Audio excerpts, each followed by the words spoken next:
Very old engines. Crosspatch. Skarloey made a face. Not again, Nancy, please. Just a teeny polish, she coaxed. You must look nice for your 100th birthday. I am nice. You're just a fusspot. And you're a horrid old crosspatch. Nancy polished him vigorously. Skarloey smiled. Nancy, he said, I really was a crosspatch once. Shall I tell you? Yes, please. Well, calm down. I can't tell it properly while you're fussing up there. Just 5 minutes then, no longer.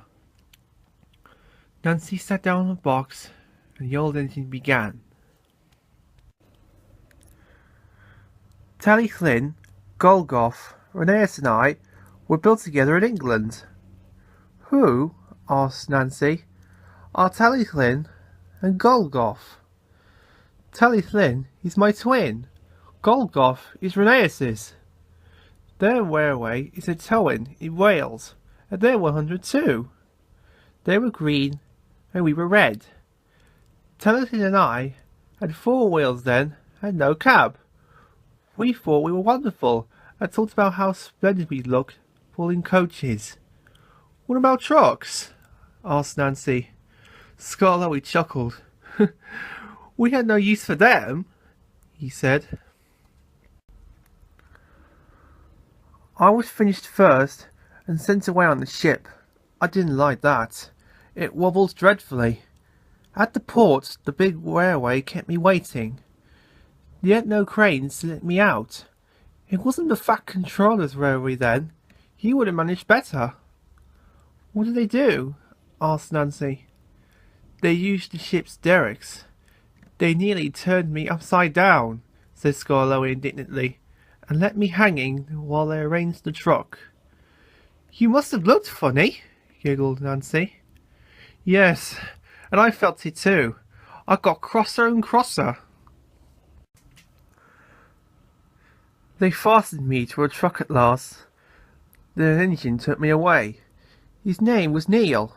He was ugly, but kind, and we were soon friends. So you're bound for the railway, he said. You must put some order into those trucks. The hymns they make, they hardly believe. I didn't like the sound of that, but I was too tired to say anything. Plenty of people were waiting when we got there, but they weren't used to engines, and it was dark before I was on my rails.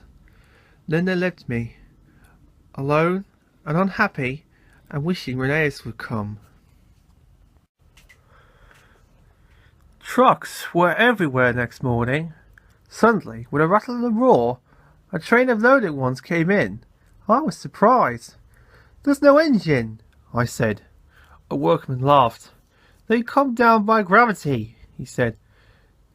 The empty ones need pulling up, though. That's why you've come. But can't they go by whatever it was you said? Gravity only brings things down. We need horses or engines like you to pull them up. What? Am I to pull trucks? Of course. I won't. I want coaches.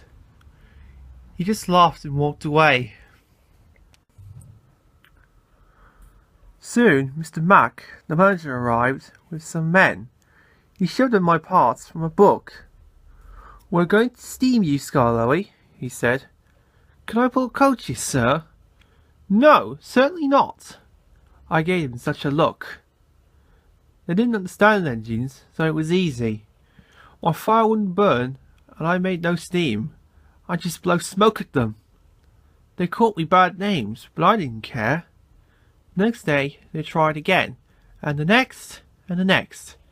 I just gave them my look and wouldn't do a thing.